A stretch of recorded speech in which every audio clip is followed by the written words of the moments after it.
Hello ACCA students, कैसे हैं आप सब लोग। आई होप सबकी एसीसीए की प्रिपरेशन हो या अकाउंटिंग की बेसिक अंडरस्टैंडिंग हो, बहुत ही अच्छे से चल रही है बच्चों।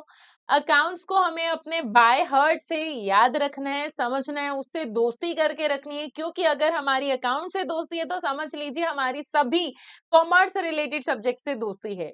तो चलिए फिर इसी दोस्ती को आगे बढ़ाते हुए आज का एक बहुत ही अच्छा, बहुत ही इंटरेस्टिंग टॉपिक एरिया करते हैं, जिसका नेम है आईएएस 10, यानी कि event occurring after the reporting period.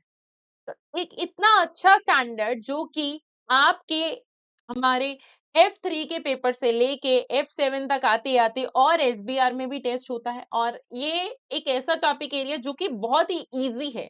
इसमें बहुत कुछ खास चीजें नहीं है, बट स्टिल ये इतना इंपॉर्टेंट टॉपिक एरिया है जो कि आपकी triple A and double A के जो भी ऑडिटिंग के एरियाज आते हैं वहां पर भी बहुत ही ज्यादा टेस्टेड होने वाले एरियाज में से है।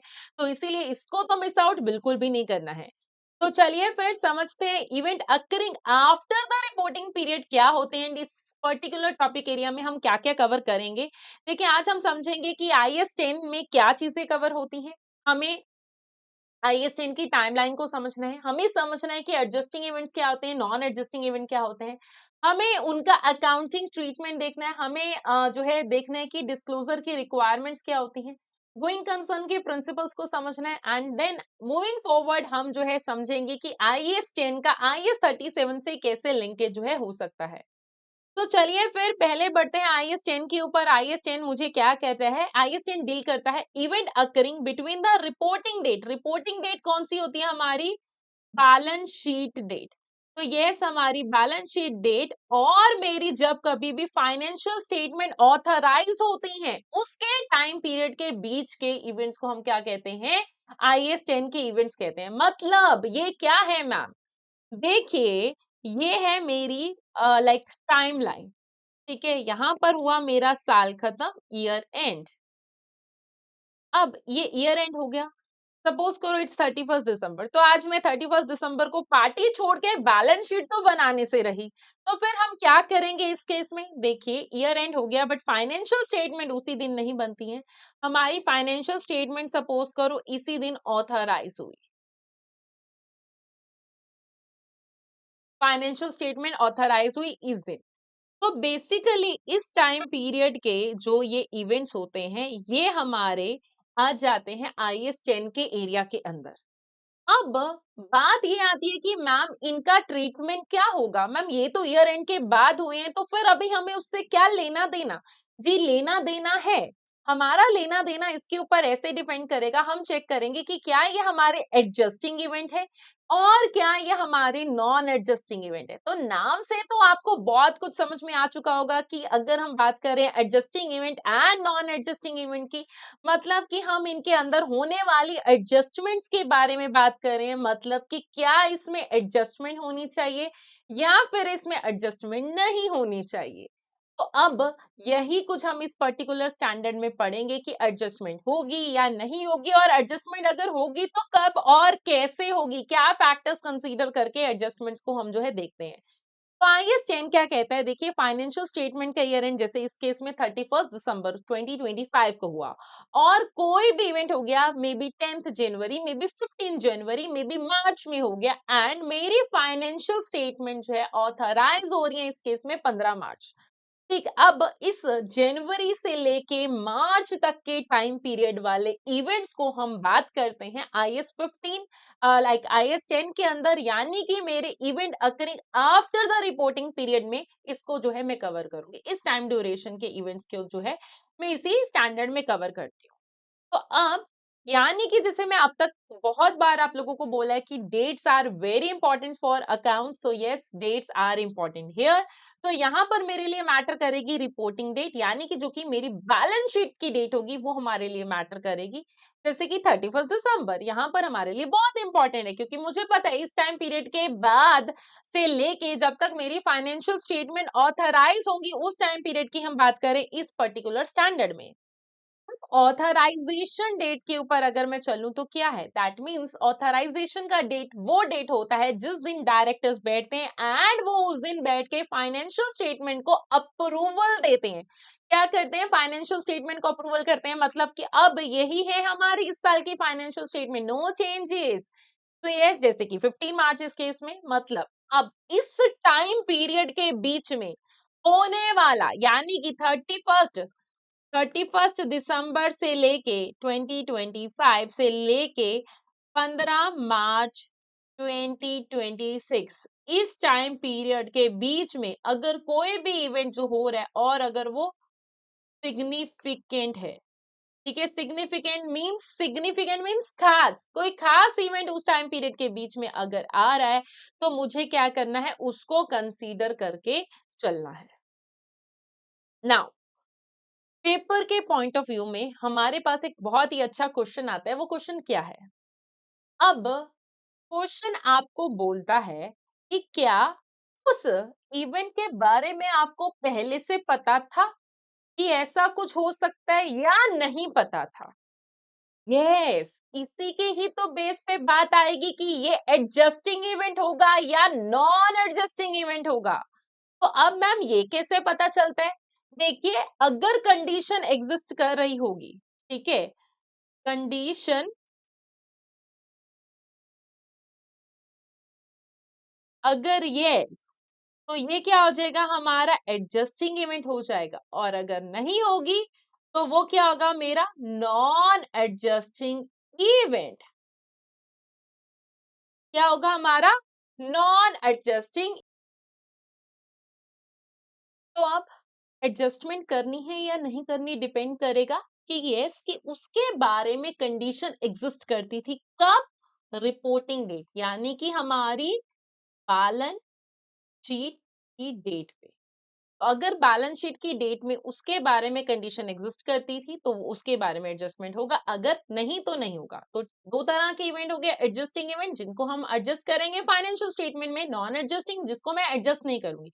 तो क्या एडजस्ट नहीं करूंगी तो मैं कुछ भी नहीं करूंगी, जी नहीं, ऐसा नहीं है।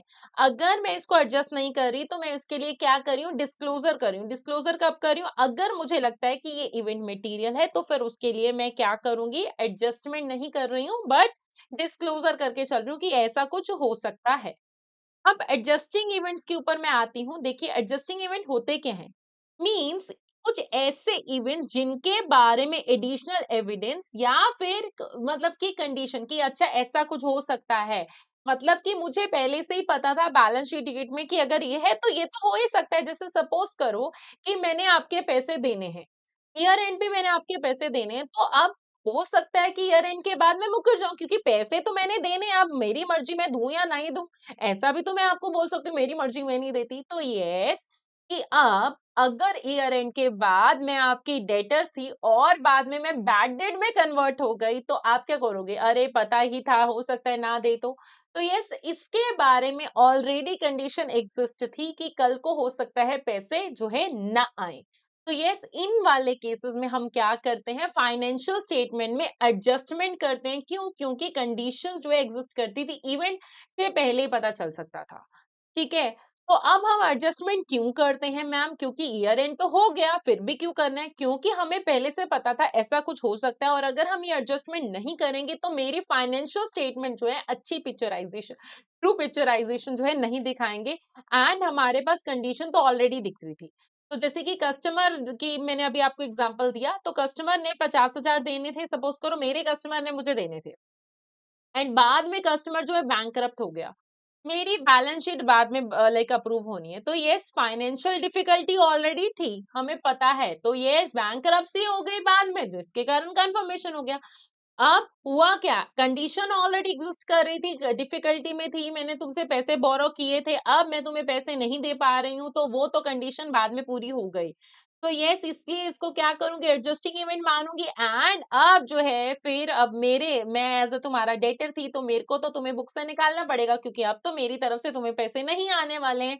तो यस, इसको राइट ऑफ करेंगे एज अ बैड डेट। दूसरी तरफ आपके पास कोई इन्वेंट्री है जिसकी कॉस्ट है 1 लाख की एंड ईयर एंड के बाद वो बिकी 70,000 की। हमें पता है कि हम जो इन्वेंट्री को कॉस्ट और NRV which ever is lower पे दिखाते हैं, ये हमारा ट्रीटमेंट होता है। देखो अब एनालिसिस से हमें पता चला कि एनआरवी जो है ऑलरेडी ईयर एंड के टाइम पे कॉस्ट से कम है। कॉस्ट है मेरी 1 लाख है but near net realisable value कम होगी। तो यस, अब इन्वेंट्री को मुझे क्या करना है, एडजस्ट करना है, क्योंकि क्या है, कॉस्ट और NRV which ever is lower पे ही होना चाहिए। तो अब मेरे को क्या करना है, इन्वेंट्री को राइट डाउन करके चलना है। किससे? एनआरवी वैल्यूएशन पे, ये हमें चाहिए। अब उसके अलावा आगे बढ़ते हैं। आगे मेरे पास और क्या है, लीगल सेटलमेंट की बात हो रही है। तो लीगल सेटलमेंट क्या है? जैसे कि सपोज करो कि मेरे पास ईयर एंड पे कोई कोर्ट केस जो है चल रहा था। ठीक है, कोई कोर्ट केस चल रहा है मेरे खिलाफ, कोई कोर्ट केस चल रहा है, ईयर एंड पे चल रहा है। ईयर एंड पे कोर्ट केस है, सेटलमेंट आफ्टर ईयर एंड। अब ईयर एंड के टाइम पे हमें नहीं पता, बट यस अब डिस्प्यूट तो है ना, तो अब देखो कहीं ना कहीं कुछ तो होगा, सेटलमेंट तो होगा ही, किसी ना किसी तरीके से तो होगा ना। तो यस, उसको जो है मुझे एडजस्टमेंट करनी पड़ेगी अपनी फाइनेंशियल स्टेटमेंट्स पे, ये हमें करना है। इसको मैं लायबिलिटी करूंगी, प्रोविजनिंग करूंगी, जो भी हमें दिखानी है, देनी है। जैसे मैंने आपको 100 देने हैं, 200 देने हैं, 500 देने हैं, जितने भी देने हैं, बट ईयर एंड पे अगर केस चल रहा है एंड मेरी लायबिलिटी बनती है, तो पता ही है कि ईयर एंड के बाद जब भी सेटलमेंट होगा तो देना तो मुझे पड़ेगा ही ना। तो जब देना पड़ेगा तो यस, उसको मैं उसी तरीके से ट्रीटमेंट लेके चलूं। तो ये सारे के हैं एडजस्टिंग इवेंट के एग्जांपल है। ऐसे ही फ्रॉड के लिए भी आ जाता है कि फ्रॉड ईयर लाइक ऑडिट के दौरान मुझे मिला और ईयर एंड से पहले फ्रॉड था। तो ये बाद में बस पता चला ना, पर फ्रॉड तो पहले से ही था ना। तो ये इसलिए मैं क्या करूंगी, एडजस्टमेंट करूंगी। एडजस्टमेंट क्यों करते हैं? क्योंकि हमें फाइनेंशियल स्टेटमेंट को ट्रू दिखाना है। तो अब आपके एफए के पेपर में सबसे ज्यादा एडजस्टमेंट वाले इस टॉपिक से रिलेटेड क्या आते हैं? कस्टमर बैंकरप्सी, यही आता है। इन्वेंट्री वाला हो गया, लीगल सेटलमेंट, ये सारे, या फिर कोई लाइक कोई अकाउंटिंग एरर पता चला, या फिर कोई एसेट परचेज हुआ या सेल प्राइस, मतलब ये सारी ऑलमोस्ट ऑलमोस्ट यही सारी जो है ट्रांजैक्शन रेपिटेटिवली पर्पस पे आती हैं आपके लाइक आईएएस 10 में एडजस्टिंग इवेंट्स को लेके। तो मैम एडजस्टिंग इवेंट्स को लेके तो आपने बता दिया कि इनके बारे में होगी एडजस्टमेंट। दूसरी तरफ हमारे पास नॉन एडजस्टिंग इवेंट भी होते हैं। तो नॉन एडजस्टिंग इवेंट्स का हमें क्या करना है?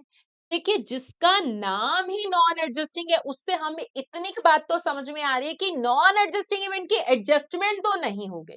तो एडजस्टमेंट नहीं होगी तो क्या कुछ भी नहीं करेंगे? नहीं, मैं उसके लिए डिस्क्लोजर करूंगी। तो मैम कौन से इवेंट होते हैं जो कि हमारे नॉन एडजस्टिंग इवेंट होते हैं?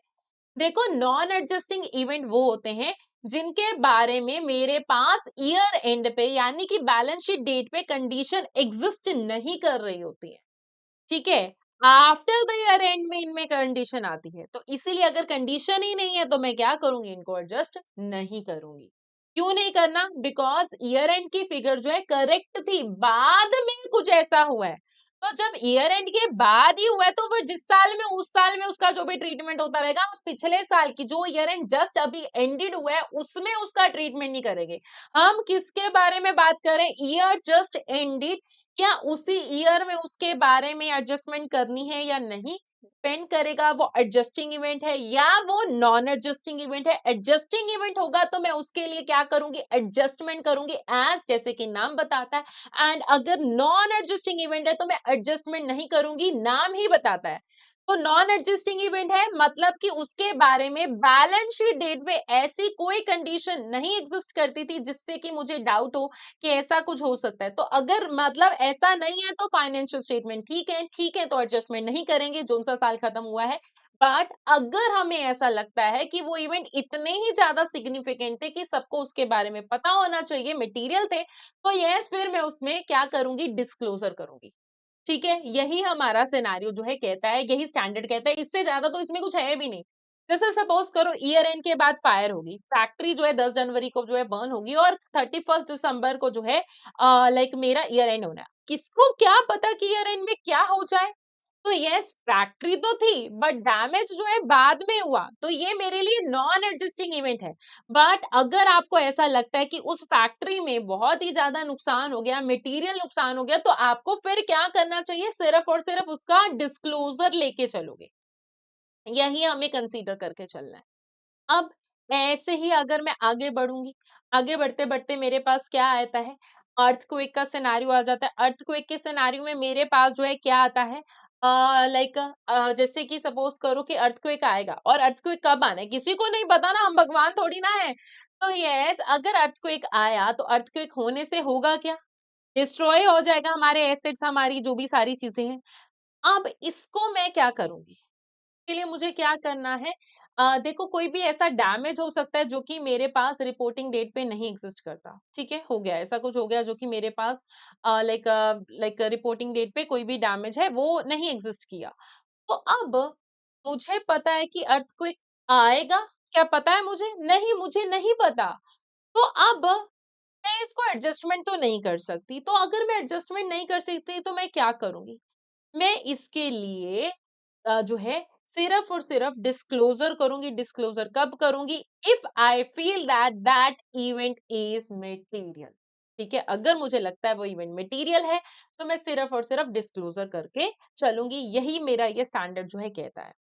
नाउ नेक्स्ट आगे बढ़ते हैं, मेरे पास आता है राइट इशू शेयर्स। एक और एग्जांपल की तरफ पे, न्यू शेयर्स इशू हुए हैं आफ्टर द ईयर एंड के बाद शेयर्स इशू हो गए, ठीक है। अब यानी कि जो मेरे शेयर इशू हुए हैं ईयर एंड के बाद हुए, तो रिपोर्टिंग डेट जो कि मेरी बैलेंस शीट डेट है, ठीक है, उस पे तो ऐसा कुछ नहीं था कि शेयर इशू होंगे, नहीं था ना। तो इसीलिए उसको मैं एडजस्टमेंट नहीं करूंगी उसी वाले साल में जो कि अभी जस्ट एंडेड हुआ है। But as if it is material then मैं इसके बारे में डिस्क्लोजर करूंगी, और ये मटेरियल है ही है, शेयर्स नहीं इशू किए गए तो मटेरियल ही है। ऐसे ही कंपनी ने अनदर बिजनेस परचेज कर लिया अगले साल में, ठीक है, तो अब करने वाली है, पहले तो ऐसा कोई कंडीशन नहीं था, बट इट्स इम्पोर्टेंट, तो इम्पोर्टेंट है तो मैं इसके लिए सिर्फ और सिर्फ डिस्क्लोजर करके चलूंगी जो साल अभी अभी जस्ट जो है खत्म हुआ है, तो यही मेरा ये स्टैंडर्ड जो है कहता है। तो non adjusting event, fire, flood, आपको दिख रहा होगा ये बहुत सारी ऐसी चीजें हैं जो कि कंपनी के हाथ में नहीं है। ये सारी वो चीजें हैं जो कि ज्यादातर उस साल की फाइनेंशियल स्टेटमेंट से रिलेट नहीं कर रही हैं। वो सारी चीजें जो है मैं यहाँ पर नॉन एडजस्टिंग इवेंट्स में लेके आती हूँ। ध्यान से देखिए, आपको सब पॉइंट जो है डायरेक्टली विजिबल होंगे कि कैसे हैं कैसे नहीं होने। नाउ तो कंपैरिजन अगर मैं करूं, एडजस्टिंग इवेंट वो होंगे जिनके बारे में कंडीशन एग्जिस्ट कर रही होगी, नॉन एडजस्टिंग इवेंट वो होंगे जिनके बारे में कंडीशन एग्जिस्ट नहीं कर रही होंगी बैलेंस शीट डेट में। तो एडजस्टिंग इवेंट्स के केस में मैं क्या करूंगी, एडजस्टिंग इवेंट के केस में मैं क्या करने वाली हूँ, फाइनेंशियल स्टेटमेंट में एडजस्टमेंट करने वाली हूँ, एंड नॉन एडजस्टिंग इवेंट्स के केस में मैं कोई एडजस्टमेंट नहीं करने वाली हूँ। तो एडजस्टिंग इवेंट्स में फिर और हमें क्या करना है, अपनी लाइक एडजस्टमेंट करूंगी तो अपडेट करूंगी, बट दूसरी तरफ नॉन एडजस्टिंग इवेंट्स के केस में हम क्या करने वाले हैं, कोई एडजस्टमेंट तो नहीं करे, तो मैं उसमें क्या करूंगी, डिस्क्लोजर कर रही हूँ। एंड जो मेरी एडजस्टिंग इवेंट है उसके केस में मेरे पास क्या होने वाला है, एडजस्टिंग इवेंट्स के केस में मेरे पास जो भी चीजें आएंगी यहाँ पर रेट्रोस्पेक्टिव होगा क्योंकि ईयर जस्ट एंडेड हुआ है। पर दूसरी तरफ अगर मैं बात करती हूँ मेरे नॉन एडजस्टिंग इवेंट की, उसमें रेट्रोस्पेक्टिव चीजें नहीं है, वहां पर मैं सिर्फ और सिर्फ फ्यूचर इवेंट्स के बारे में बात करती हूँ।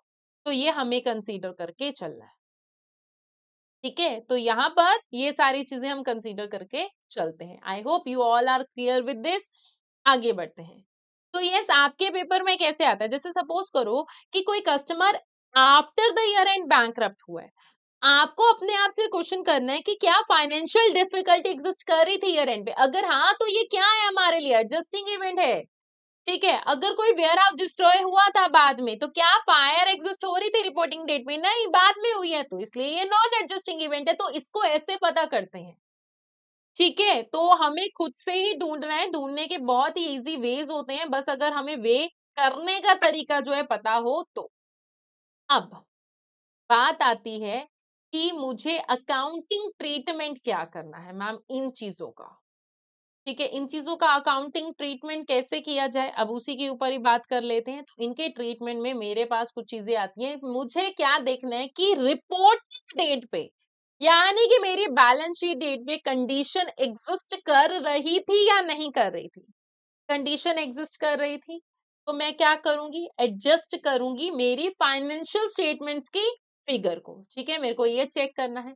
तो जैसे इसके ऊपर हम ऑलरेडी जो है एग्जांपल्स काफी सारी डिस्कस कर चुके हैं, एंड वो काफी सारी एग्जांपल्स में मेरे पास क्या आता है, लाइक जैसे कि रिकवरी, जो भी मेरे रिसीवेबल हैं उनका राइट ऑफ करना, इन्वेंट्री को कम करना, ठीक है, कुछ कुछ ऐसी सी चीजें जो है इसमें कवर होके आती है, एंड वही आप जो है ध्यान में रख के इसको जो है चलोगे। नाउ आगे बढ़ते हैं।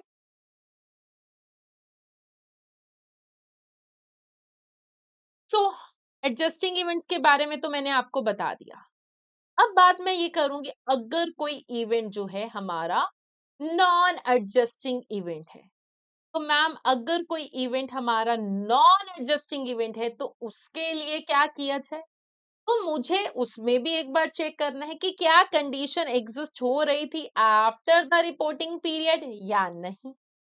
अगर कंडीशन जो है, ठीक है, अगर रिपोर्टिंग पीरियड के बाद में हो रही है, तो ऑब्वियसली फिगर्स तो मैं चेंज नहीं करूंगी, क्योंकि वो एडजस्टिंग फिगर्स तो हमारी नहीं है। तो मैं उस वाले केस में क्या करूंगी, अगर I feel that that event is material, तो मैं क्या करूंगी, सिर्फ और सिर्फ उन केसेस में डिस्क्लोजर करके चलती हूँ। क्यों? क्योंकि अगर वो मटेरियल है तो मुझे क्या करना है, सिर्फ और सिर्फ डिस्क्लोजर करना है। मैम मटेरियल तो आपने बोल दिया, बट कहाँ से पता चलेगा कि वो मटेरियल है? ऐसे कैसे वेज हैं जिससे मुझे ये पता चल सकता है कि ये मटेरियल है? तो देखिए, ये मटेरियल है या नहीं ये डिपेंड करता है कि क्या इससे हमारे इकोनॉमिक डिसीजन में, ये ऑडिटिंग में भी पढ़ाती हूँ, कि क्या कोई वो भी जो ट्रांजैक्शन है उससे हमारे इकोनॉमिक डिसीजन इन्फ्लुएंस हो रहे हैं या नहीं। अगर उससे मेरे इकोनॉमिक डिसीजन इन्फ्लुएंस हो रहे हैं, देन वो मेरे लिए मटेरियल है। और अगर वो मेरे लिए मटेरियल है तो उस वाले केस में मैं क्या करूंगी, मैं उसका जो है डिस्क्लोजर करके चलूंगी। बट अगर वो मेरे लिए मटेरियल नहीं है, फिर मैं उसका डिस्क्लोजर नहीं करूंगी, मुझे उसके लिए कुछ भी करने की जरूरत नहीं है। यही बात हम उसमें समझ के चलते हैं। तो मैम अब ठीक है, मटेरियल है तो डिस्क्लोजर करेंगे, मटेरियल नहीं है तो डिस्क्लोजर नहीं करेंगे। अब ये कैसे पता चलेगा कि मटेरियल या नॉन मटेरियल, और उसमें डिस्क्लोजर कैसे करना है, क्या क्या चीजें डिस्क्लोज अप होती हैं? तो चलिए अब बात ना ये समझ लेते हैं कि डिस्क्लोजर हम क्या करके चलेंगे, पहले ये जरूरी बात इसमें समझते हैं। तो देखिए, अगर मुझे ये देखना है कि मुझे लाइक डिस्क्लोजर करना है, डिपेंड करता है कि अगर कोई इवेंट मटेरियल है और वो नॉन एडजस्टिंग इवेंट है, तो मुझे बताना पड़ेगा कि उस इवेंट का नेचर क्या है, किस तरह का वो इवेंट है, मैं वो बताऊंगी एक्चुअल में हुआ क्या था। उसका फाइनेंशियल इफेक्ट मैं बता के चलूंगी, मुझे ये बताना है कि यस, कि इससे ये इफेक्ट जो है हो सकता है। देन फिर उसके बाद मैं ये बता के चलूंगी कि अगर बाय चांस कि ये इवेंट है और इसका फाइनेंशियल इम्पैक्ट मुझे नहीं पता चल सकता है, फिर मैं जो है स्पेसिफिकली ये बोल दूंगी कि यस, इसका फाइनेंशियल इफेक्ट जो है नहीं पता चल सकता है। सो यही तरीके से हमें जो है इसमें चल के चलना है। नाउ फाइनेंशियल स्टेटमेंट की ऑथराइजेशन डेट बहुत इंपॉर्टेंट है, ये आपको पता होना चाहिए। ये कौन सी डेट होती है, जिस दिन फाइनेंशियल स्टेटमेंट ऑथराइज किए जाते हैं। जैसे कि फाइनेंशियल स्टेटमेंट ऑथराइज हुई पिछले केस में 15 मार्च को, तो यही हमारी डेट है जिस दिन ये हमने ऑथराइजेशन दे दिया, ओके कर दिया। अब बात आती है गोइंग कंसर्न के प्रिंसिपल की। ठीक है, नॉर्मली फाइनेंशियल स्टेटमेंट में हम ये एज्यूम करते हैं कि बिजनेस जो है चलता रहेगा, वो कंटिन्यू रहेगा, हम यही बोल के चलते हैं। एंड इसी को हम क्या कहते हैं, गोइंग कंसर्न का बेस लेके चलते हैं। क्या बोलते हैं? गोइंग कंसर्न मान के चलते हैं। ठीक है, अब उसके अलावा आगे बढ़ते हैं। आ गोइंग कंसर्न हमारे लिए प्रॉब्लम कब हो सकती है? ठीक है, तो मैम गोइंग कंसर्न जो है लाइक हमारे लिए प्रॉब्लम है, तो वो प्रॉब्लम कैसे हो सकती है? देखिए, जब कभी भी ईयर एंड हो गया, ईयर एंड के बाद मैनेजमेंट ने डिसाइड कर लिया कि अब तो बिजनेस को जो है बंद कर दिया जाए। ठीक है, बिजनेस को कर दिया जाए बंद, या फिर बिजनेस अब ट्रेडिंग नहीं कर सकता, तो दैट मीन्स कि अब गोइंग कंसर्न का अजम्पशन जो है अप्रोप्रिएट नहीं है, मतलब अब कंपनी नहीं चलेगी। यही है हमारे लिए गोइंग कंसर्न हो गया इशू, दैट मीन्स कंपनी अब आगे नहीं चल सकती, कंपनी का तो हो गया दिवाला, कंपनी तो होने जा रही है बंद। अब इससे होगा क्या, फाइनेंशियल स्टेटमेंट, क्योंकि घूम फिर के बात तो अकाउंटेंट के लिए तो यही है, मुझे तो मेरी फाइनेंशियल स्टेटमेंट के बारे में बात करनी है। तो अकाउंटेंट जी बोलेंगे चलिए जी इसका ये बताइए फाइनेंशियल स्टेटमेंट में क्या किया जाए। तो फाइनेंशियल स्टेटमेंट पे इम्पैक्ट क्या होगा कि अगर कोई बिजनेस गोइंग कंसर्न नहीं है, देन तो मुझे गोइंग कंसर्न बेस नहीं मान के चलना है। मतलब हम ये नहीं मान के चलेंगे कि बिजनेस जो है आने वाले 12 महीने फ्रॉम द रिपोर्टिंग डेट जो है चलता फिरता रहेगा, हंसता खेलता रहेगा, ऐसा हम नहीं कर सकते हैं। तो यस, अब उस वाले केस में हमें क्या करना पड़ेगा? ब्रेकअप बेसिस, लिक्विडेशन बेसिस ऐसा बोला जाता है। तो अब से फाइनेंशियल स्टेटमेंट्स को ब्रेकअप बेसिस पे, लिक्विडेशन बेसिस पे बनाया जाएगा। दैट मींस कि एसेट को किस वैल्यू पे मेजर किया जाएगा? एक्सपेक्टेड डिस्पोजल वैल्यू पे एसेट्स को जो है मेजर किया जाएगा। ये हम जो है ट्रीटमेंट फॉलो करते हैं। तो गोइंग कंसर्न के इश्यूज की अगर कुछ एग्जांपल्स लेके चलें, कंपनी जो है सपोज करो कंपनी के पास एक ही फैक्ट्री है, मेरे जैसा कोई पर्सन है, एक ही फैक्ट्री है बेचारे के पास, एंड फैक्ट्री जो है डिस्पोज ऑफ हो गई, डिस्ट्रॉय हो गई, आग लग गई। देखिए आग लगी, भारी भरकम आग लग गई, और इंश्योरेंस हमने कराई नहीं हुई थी, तो अब इसलिए रिप्लेसमेंट होगी नहीं, तो होगा क्या? अल्टीमेटली बिजनेस नहीं चल पाएगा। आग लग गई, कैसे करेंगे? आग लगी बस्ती में, ठीक है, तो ऐसा कुछ हो गया। तो गोइंग कंसर्न अब अप्लाई नहीं हो सकता है इस केस में। तो अब गोइंग कंसर्न नहीं होगा। अगर financial statement going concern base पे इस केस में बनती है तो दैट मींस फाइनेंशियल स्टेटमेंट गलत है। तो यस, आपको पेपर में क्या बात ध्यान में रखनी है कि नॉन एडजस्टिंग इवेंट भी कल को गोइंग कंसर्न का इशू क्रिएट कर सकता है, and that is very important for your paper के पॉइंट ऑफ व्यू। बच्चे जो है ये नहीं ध्यान में रखते हैं, ठीक है, ये नहीं ध्यान में रखते हैं, और ये बहुत ज्यादा जरूरी है। नाउ आगे बढ़ते हैं। अब एक और ना, लाइक बहुत ही अच्छा सा एरिया है डिविडेंड का एरिया। ठीक है, डिविडेंड का एरिया, और ये तो लाइक लाइक एक ऐसा एरिया हॉट फेवरेट एरियाज में है कि आईएएस 10 का स्पेशल रूल्स होते हैं स्पेसिफिकली फॉर डिविडेंड। बात यहाँ पर ये आती है कि डिविडेंड जो है डिक्लेयर हुआ बिफोर और आफ्टर द रिपोर्टिंग डेट। ठीक है, बिफोर द ईयर एंड, जैसे सपोज करो मेरा ईयर एंड है 31 दिसंबर, 15 तारीख को डिविडेंड जो है डिक्लेयर हो गया, बट पे नहीं हुआ, डिक्लेयर हो गया। तो अब रिपोर्टिंग डेट से पहले हुआ है ना, तो उसलिए उसको क्या करते होते हैं? लायबिलिटी ट्रीट करते होते हैं, क्योंकि ऑब्लिगेशन तो आ गया, और ऑब्लिगेशन जो है लाइक किससे होता है कि अगर मैंने बोल दिया तो ऑब्लिगेशन हो गया, अब आप लोग मुझे छोड़ोगे थोड़ी ना। तो दैट्स व्हाई ऑब्लिगेशन होगा तो लायबिलिटी भी क्रिएट हो जाएगी, ऐसा इसमें हमें जो है ध्यान में रखना होता है। बट अगर यही डिविडेंड जो है डिक्लेयर हो रहा होगा 20 तारीख को ऑफ नेक्स्ट मंथ, तो अब लायबिलिटी नहीं करना है। But if it is material, तो उस वाले केस में हमें जो है सिर्फ और सिर्फ डिस्क्लोजर करके रखना है, बिकॉज ऑब्लिगेशन जो है रिपोर्टिंग डेट पे नहीं कर रही थी, तो इसीलिए मैं इसमें एडजस्टमेंट नहीं करती हूँ। तो आपको डिविडेंड को लेके सिंपल से बेसिक रूल जो है समझ के चलने हैं, और वो रूल्स क्या हैं? सिंपल सी बात ये है कि अगर before the year and declare किया गया है तो लायबिलिटी मानोगे, आफ्टर द ईयर एंड बोला गया है तो सिर्फ और सिर्फ डिस्क्लोजर लेके चलोगे नोट्स में। And this is very important for your ACC examination. I hope I am clear for this area till now. अब जो है हम आगे बढ़ते हैं। नेक्स्ट बात आती है आईएएस 10 और आईएएस 37 के बीच के रिलेशनशिप की। देखिए आईएएस 10 क्या बताता है, एडजस्टिंग है या नॉन एडजस्टिंग इवेंट है। इवेंट कैसा है? एडजस्टिंग इवेंट है तो एडजस्ट करेंगे, नॉन एडजस्टिंग इवेंट है तो एडजस्ट नहीं करेंगे। एंड आईएएस 37 किसके ऊपर बात करता है? प्रोविजंस या कॉन्टीजेंट लायबिलिटी। हमने ये स्टैंडर्ड जो ऑलरेडी किया हुआ है। अब बात तो ये आएगी जब इन दोनों की जुगलबंदी बैठती है और दोनों इकट्ठे हो जाते हैं। तो जैसे एक बात आती है, एक सिनारियो है, एक कोर्ट केस चल रहा था ईयर एंड पे, and after the year and क्या हो गया मुझे नहीं पता, या तो मैं जीतूंगी या तो मैं हारूंगी, बट अभी तक अनसर्टेनिटी है। तो आईएएस 10 क्या कहता है? कंडीशन एग्जिस्ट कर रही थी ना, तो एडजस्टमेंट करो। और आईएएस 37 क्या कहता था? अगर आउटकम अनसर्टेन है तो प्रोविजन या कॉन्टीजेंट लायबिलिटी का असेसमेंट मुझे करना पड़ेगा। तो यही बात आप यहाँ पर ध्यान में रख के चलोगे, ठीक है। नाउ नेक्स्ट आईएएस 10 का डिसीजन। क्या मुझे ये अभी तक अगर मैं सिंपल सी बात समझू, कंडीशन अगर एग्जिस्ट कर रही है रिपोर्टिंग डेट पे, नहीं तो नॉन एडजस्टिंग इवेंट है, सिर्फ और सिर्फ जो है डिस्क्लोजर करेंगे। और अगर हाँ, तो फिर मैं नेक्स्ट स्टेप में जाऊंगी एडजस्टमेंट वाले केस में। और अगर मैं इसमें ये देखती हूँ कि अगर आउटकम मुझे ठीक है पता है, अगर पता है तो एडजस्ट करूंगी, बट अगर मुझे आउटकम नहीं पता, फिर यहाँ पर बात आती है आईएएस 37 की कि मैं प्रोविजन या कॉन्टीजेंट लायबिलिटी में जाऊंगी। तो यस, अब जब ये दोनों स्टैंडर्ड आपस में मिल जाते हैं तो यही डिसीजन वाला बेस चलता है। एंड ये आप डायग्राम देखेंगे तो आपको जो है सब कुछ क्लियर जो है हो जाएगा कि इसमें क्या होता है कि अगर कंडीशन एग्जिस्ट कर रही है रिपोर्टिंग डेट में तो एडजस्टिंग इवेंट हो गया, बात खत्म। बट अगर कंडीशन एग्जिस्ट नहीं कर रही तो नॉन एडजस्टिंग इवेंट है, एडजस्ट नहीं करना, डिस्क्लोजर करना है। बट अगर आउटकम मुझे पता है तो एडजस्टमेंट करेंगे। आईएस 37 क्या करता था, प्रोविजन या कॉन्टीजेंट लायबिलिटी, यहां पर ये बात देखने वाली है। बट अगर आउटकम मुझे नहीं पता है दैट मींस उस वाले केस में मैं कॉन्टीजेंट लायबिलिटी करूंगी, मैं प्रोविजन नहीं कर सकती, डिस्क्लोजर करके चलूंगी अकॉर्डिंग टू आईएस 37। तो इसलिए दिस इज वेरी इंपॉर्टेंट बच्चों, दिस इज वेरी इंपॉर्टेंट। इसी में ही बहुत सारे स्टूडेंट जो है अटकते हैं।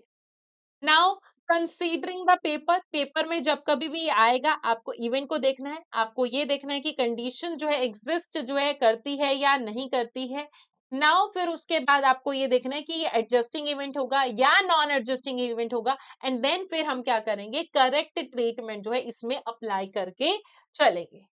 तो अब पेपर में adjusted areas, bankruptcy, fraud, error, legal settlement जो है ये सब कुछ हम करते हैं। एंड नॉन एडजस्टिंग इवेंट में हम क्या करते हैं, like fire, flood, right issues, ये से लाइक चीजें जो है इसमें कवर कर लेते हैं।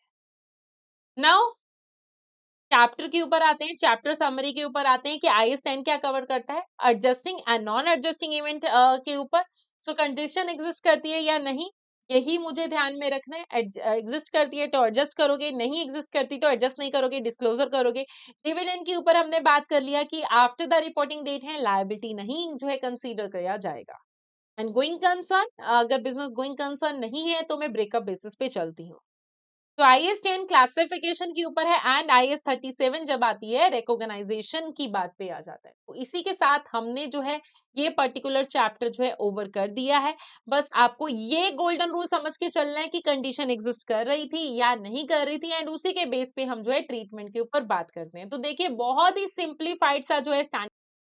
सो अब कंसेप्ट्स तो थोड़े से हमने देख लिए, अब बारी है कुछ क्वेश्चन प्रैक्टिस की। एंड ये क्वेश्चन प्रैक्टिस हम करने जा रहे हैं हमारे एसीसीए के ऑफिशियल रिसोर्स, जो कि एसीसीए प्रैक्टिस प्लेटफॉर्म का जो वर्जन है हमारे पास, एसीसीए स्टडी हब, जो कि लाइक एसीसीए का एक किस्म का बुकलेट है। गाइस यहाँ पर जो भी क्वेश्चंस होते हैं वो एसीसीए खुद सेटल करते हैं। एंड रिमेंबर, आप जहां से भी क्वेश्चन जो है कर रहे हो, आप जहां से भी अपनी स्टडी कर रहे हो, बट एसीसीए के रिसोर्सेज को निग्लेक्ट मत करना, बिकॉज पेपर सेटलर जो होते हैं वो एसीसी वाले ही होते हैं। तो आपका जो लेवल होना चाहिए एग्जाम का, क्वेश्चन प्रैक्टिस का, उन्हीं के अकॉर्डिंगली होना चाहिए।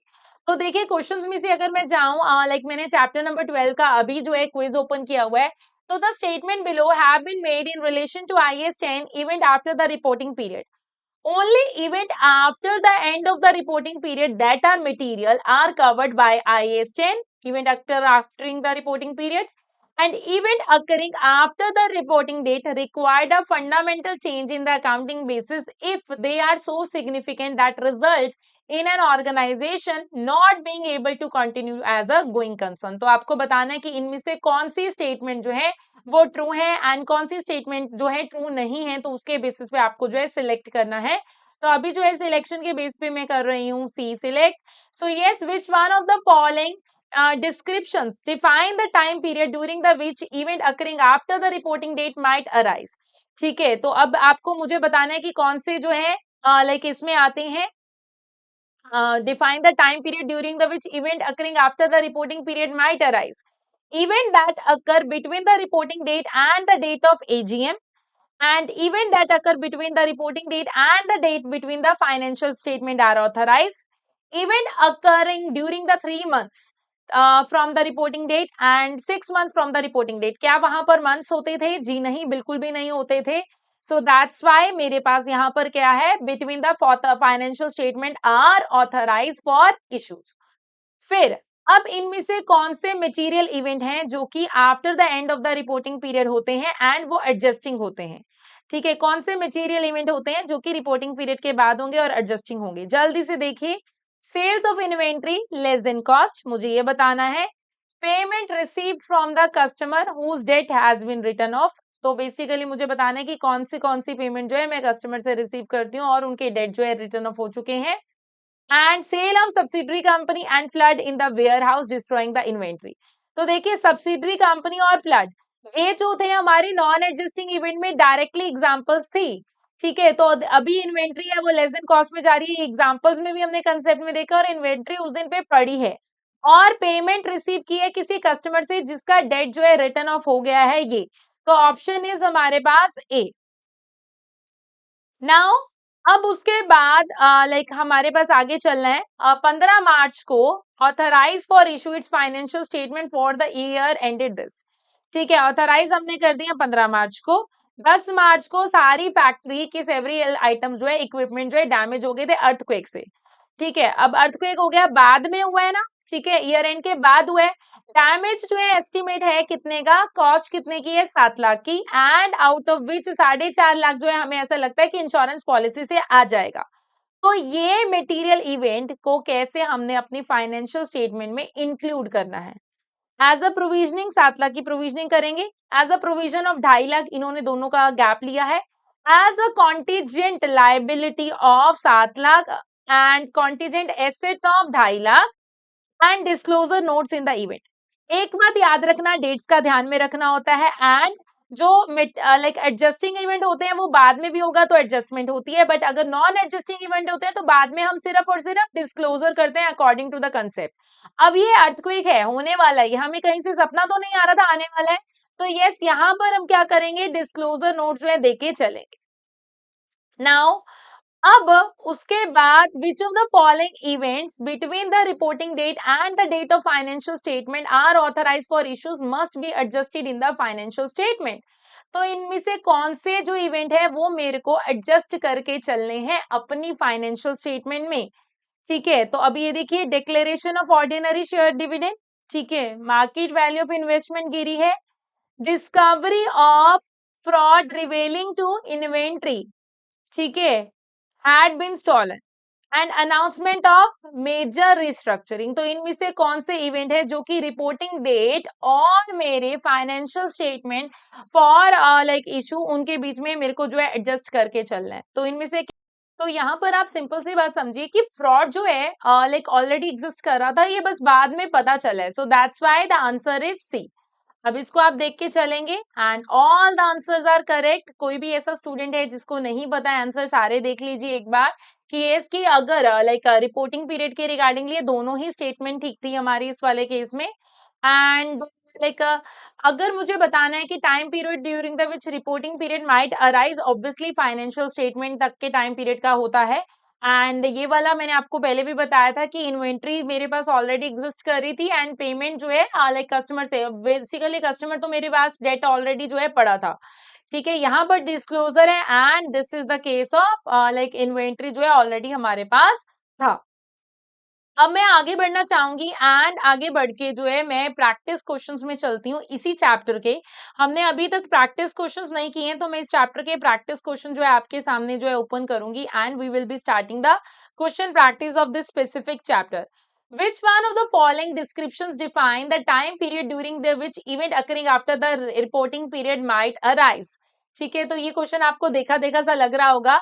So event that occurring between the reporting date and on the date on which financial statement are authorized for issues। तो यहाँ पर हमारे पास आप लोगों को देखिए क्या होगा कि ये ऑप्शन जो है लाइक कैसे है, so that will be B. तो ये साथ साथ आंसर यहाँ वाले में, प्रैक्टिस वाले में ना साथ साथ आंसर्स भी आ जाते हैं। अब क्लासिफाई करना है event occurring after the reporting period को एडजस्टिंग एंड नॉन एडजस्टिंग में, कि ये एडजस्टिंग इवेंट है या फिर ये नॉन एडजस्टिंग इवेंट है, ये आपको क्लासिफाई करके चलना है इस वाले केस में।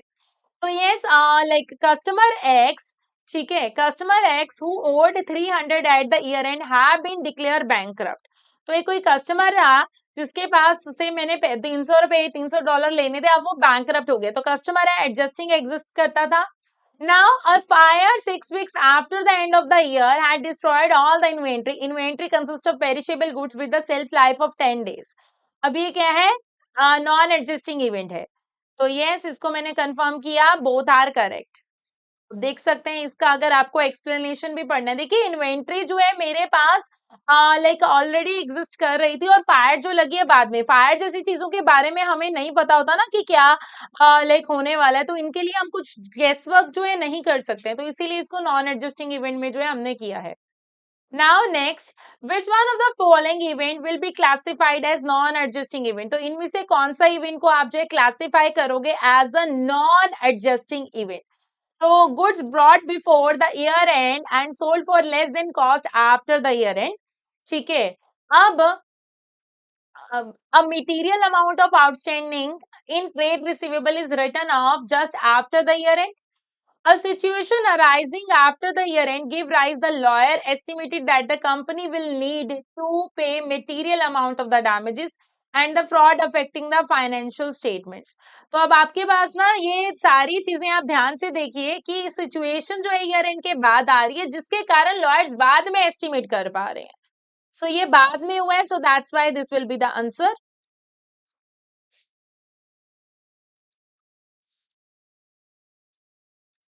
ठीक है, so you can check. Now next, continue. Which one of the following best describe the difference between how an adjusting and non-adjusting event after the reporting period are reported in the financial statement? तो आपको बताना है कि इसकी कैसे इसको आप जो है डिस्क्राइब करोगे adjusting and non adjusting event को. सो एडजस्टिंग इवेंट अराइज होते हैं to give rise to disclosure when the non adjusting event does not. ठीक है, वो ये कह रहे हैं कि एडजस्टिंग इवेंट होगा तो डिस्क्लोजर होगा और नॉन एडजस्टिंग इवेंट में डिस्क्लोजर नहीं होगा. Okay. Non-adjusting event may be disclosed where adjusting event are adjusted in the financial statement. Adjusting event is the one that arise after the reporting period where non-adjusting event give further information about the condition exist at the reporting period. Both event have impact on the financial statement, but adjusting event are material impact whereas non-adjusting event have immaterial impact. तो वैसे अभी तक concept जिसको concept पता है वो समझ में आ चुका होगा कि एडजस्टिंग इवेंट जो होते हैं उनके लिए एडजस्टमेंट होती है, नॉन एडजस्टिंग इवेंट के लिए डिस्क्लोजर होता है. तो आंसर विल बी बी. तो ये देखिए लाइक घुमा सकते हैं आपको थोड़ा थोड़ा, बट आपको अगर कंसेप्ट आता है, जिसको कंसेप्ट आता है उसके लिए तो ये वरी वाली बात ही नहीं है. You can see from here only कि कंसेप्ट आना जरूरी है. कंसेप्ट है तो बातें सब क्लियर है. Now next, moving to the fifth question. Fifth question हमारे पास क्या है? So yes, the following events relate to the company which authorize the financial statements in the year end 31st March 2023 for the issue on 31st May 2023. अब आपको बताना है कि इनमें से कौन से इवेंट ऐसे हैं जो कि एडजस्टिंग इवेंट है in accordance with the standard. A notification on 2nd April that the customer owing 10 million at 31st March has gone into liquidation. ठीक है, एक ऐसी कोई नोटिफिकेशन आई है कि कस्टमर है जिसने इतने पैसे देने थे वो लिक्विडेशन में चला गया है. A fire on 10th May which destroyed a substantial amount of inventory. Okay. Discovery on 11th May of the material fraud in the payroll department that has overstated salaries for the year ended. The fraudulent activity have been gone on 18th month. And the settlement of legal action against DEF company on 4th June and a provision of 12 million have been made at 31st March and the case which is settled for 15 million. अब आपको बताने हैं इनमें से कौन कौन से जो है एडजस्टिंग इवेंट होंगे. ठीक है, अब यहाँ पर अगर मैं आऊं, देखिए नोटिफिकेशन मुझे मिली है 2 अप्रैल को एंड कस्टमर से लेने थे तो कस्टमर लिक्विडेशन, कस्टमर मेरे पास 31 मार्च को खड़ा था तो ये तो मेरे पास है ही है, तो फर्स्ट है यानी कि डी तो आंसर नहीं है ना. उसके बाद ठीक है, लाइक फायर लगी है, फायर वाला तो हमें पता ही है ये नहीं होता है तो सेकंड ऑप्शन नहीं है. तो सेकंड ऑप्शन नहीं है तो यानी कि डी तो है ही नहीं और फिर उसके अलावा ए भी नहीं है. तो बात आ जाएगी मेरी बी एंड सी में से, दोनों में से कौन सा होगा. अब देखते हैं. डिस्कवरी हुआ मटेरियल फ्रॉड का ऑन द पेरोल डिपार्टमेंट जिसमें कि दिख रहा है कि सैलरी जो है ओवरस्टेटेड हुई है, fraudulent activity going on for 18 months. तो यानी कि ये भी है. फिर अब फिर बी और सी में से फिर से कंफ्यूजन, तो बी भी हो सकता है सी भी हो सकता है. अब फोर्थ पढ़ते हैं. Settlement of legal action against DEF company 4 जून को वो हुआ है सेटल एंड द प्रोविजन जो मेड की गई है इतने की है एंड फायर वो सेटल एंड द केस वो सेटल फॉर 15 मंथ्स. तो ये बात की बात है ना, so that's why B will be answer. तो ये सारे ऑप्शन पढ़ते जाओ, अपने ऑप्शंस को स्किप करते जाओ and then you will get your right answer. यही एक वे होता है ऑब्जेक्टिव टाइप क्वेश्चंस को करने का. Now Sameer runs a chain of shops that sell shoes. ठीक है, उसके अकाउंटेंट जो है क्या कर रहा था, फाइनेंशियल स्टेटमेंट बना रहा था for the period ended this. Sameer would like them to be sign for issue by 28 Feb. उसके अकाउंटेंट ने नोट किया है कि कुछ ऐसे इवेंट हुए हैं जो कि हमारी अटेंशन में आए हैं फर्स्ट वीक ऑफ जनवरी में, एंड ये सारे मटेरियल हैं, बट बिजनेस जो है गोइंग कंसर्न होने वाला है। कौन से ऐसे इवेंट होंगे जिनमें हमें एडजस्टमेंट चाहिए फाइनेंशियल स्टेटमेंट में for this particular period ended? देखिए, inventory was valued at a cost of 10 in the financial position, but बिकी है इतने की। डिविडेंड प्रपोज किया गया शेयर होल्डर को इतने का। Flood on 5th January destroyed the inventory by this. And the last one is damage to the building on 5th January following the storm on the next day. अब देखिए, like adjusting event वो होते हैं जिनके बारे में condition exist हो। Dividend वाला हो या फ्लड वाला हो या डैमेज स्टॉर्म वाला हो, ये सारी की सारी वो वाली कंडीशन है जो कि ऑलरेडी एग्जिस्ट नहीं कर रही थी उस दिन पे। तो दैट्स व्हाई ये सारी नहीं है हमारे पास। Option will be A option. तो जो कंडीशन एग्जिस्ट कर रही होगी, मुझे उन कंडीशंस के बारे में ही बात करनी है।